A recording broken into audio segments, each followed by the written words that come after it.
It's the Prentice Allsup Heating and Air Coach's Corner, fueled by Donut Country and McDonald's on 101.9, 100.5, 1450, WGNSSports.com, and Big G TV.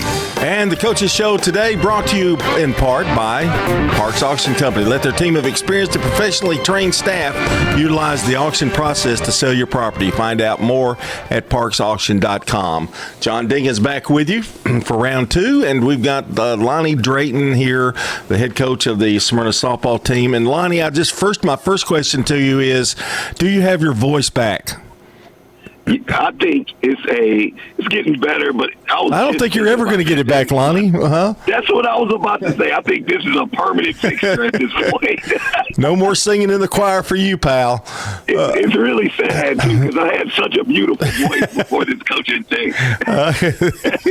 Well, maybe when you retire, maybe you can get back. Maybe. That's right.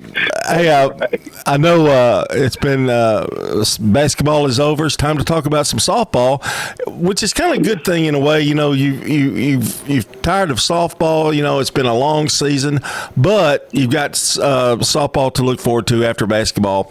And let's talk about the Smyrna Bulldogs and tell us a little bit about them. And of course, it starts with pitching and that kind of thing. And how are the Lady Bulldogs? Well, as you know, we in the last couple of years we have lost some phenomenal players due to graduation. Yes. And phenomenal pitching. I mean, Desi Novo, she's at MTSU playing right now. You know, Riley Gray. You know, we've had some standout kids in the last 5 or 6 years. But I'm gonna tell you that meant we had some kids waiting their turn. And in one of the pitchers, we're going by committee more this year. But I say that, and we played one game so far against MTCS, and Sarah Quintal, she absolutely was dealing. It was beautiful. She pitched all 7 innings. I believe 8 or 9 strikeouts against a really talented team right there. And she led us to victory right there. I knew she was really good. But, given her opportunity, she's had quite, a couple of opportunities in the last couple of years. But now when the circle was hers, she was like, she didn't want to relinquish the ball. And we were going to ride her until we couldn't at that point. Softball to me is a little different animal when it comes to youth. I know when you lose great players, but they start so young, and it's kind of an individual type thing that you work on all your things, and I know you do with all the sports, but softball and baseball seem to be a little different. It's what you do, the extra amount of time that you put in, and it's just kind of you and the ball. You know what I mean? Exactly. And you can build quickly back. That's right. I agree. I completely agree, because these kids. Like we talk, my son right now, they play 100 games a summer. Yeah. So it's nonstop. They're playing all the time against great competition, and that's what these girls are doing for the most part. Sarah, even though you might not have heard her name in high school, Rutherford County, but people knew her because of the work and how many games she was playing in the summertime. So you're exactly right. Youth sometimes is a weird thing with softball. Let's talk about the infield a little bit, and I'm sure you had to replace some people there too as well. Oh yeah. Well, we had we had to replace a couple of people, a couple of college commits, Talia Perez and Shayla Skalnick, but. I'm gonna tell you, we got to fix.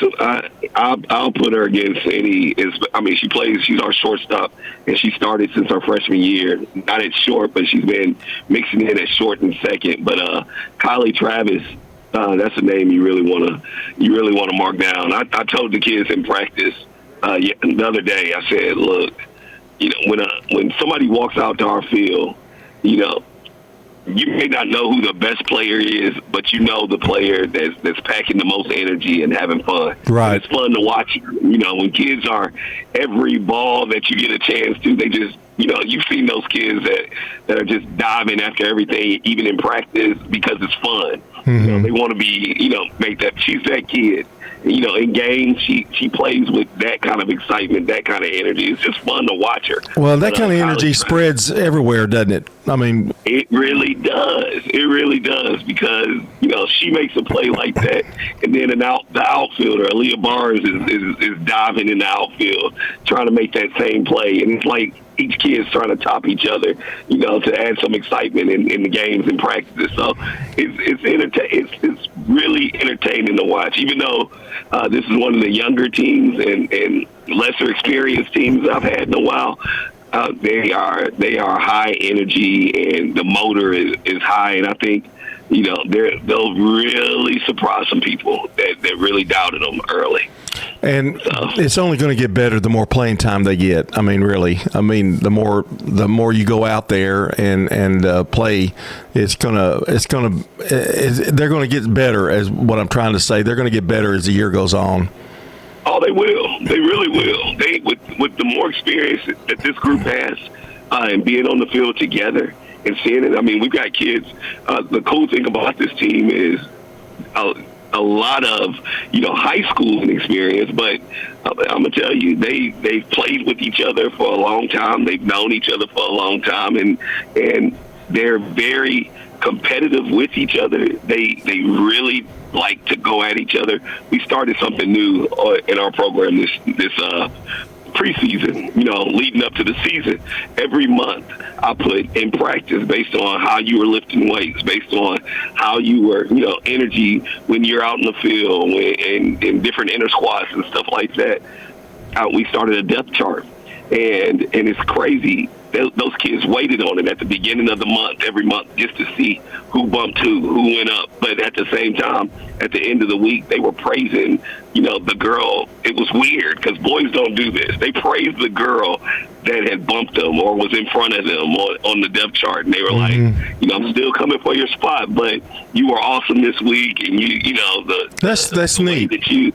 Yeah, it's awesome. It's awesome to see it because you really don't get to see kids, root for each other at the same time as compete for a spot against each other. So I knew that was, that makes this team special already.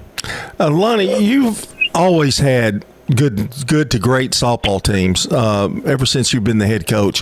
What do you attribute that to? I mean, is it the town? Is it the prospects that come in? And I don't mean like prospects like what you think. I'm talking about right. Like from town or the city itself. Is that part of it too?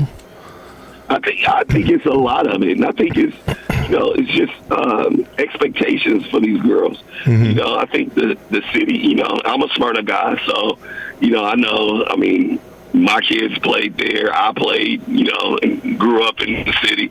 But, it's an expectation set forth, I think, by the city, and by the culture of the school and the rec leagues. And, those kids, a lot of people, a lot of product. Yeah, a lot of people don't know, but y'all were, the town of Smyrna was one of the first to have a really huge recreational softball, baseball facility out there. I know out by the airport, and y'all right. You've only increased all that, so it's always been solid, hasn't it? It has. I mean, I remember when I first moved to Smyrna, I was I think 12 years old, and I remember the girls, my sister was 8 or 9, and I remember them playing at the base. Yeah, the softball games over on the air base. And, those were some of the most competitive. And if I think about those names of the girls that played softball out there, the Jacqueline Stories and Marcy Allingham, those kids, that I grew up with, and how competitive it was back then. And it only, and it still to this day, I go out and I try to catch, a couple of games. I've got a little niece now that she's playing, and I try to catch a couple of games just to, show my support. And when I see a little girl pitching, I go up to her, congratulate her. You're awesome right there. And, just because our league is so relevant. It's really awesome to go out there and watch. Yeah. Just that energy and that passion those little kids have. So, and it flows into what we have. I tell those coaches all the time, how much I appreciate what they do. Those guys, they make it fun. They make it fun for the kids. So when they get to us, they're still having fun. And if, with girls, if they're having fun, they'll love you and they'll do, whatever. They'll run through a brick wall for you. Quick question before I let you go. How are you going to watch son and play softball? Does that get to be an issue at times, or do you get to see him play a little bit?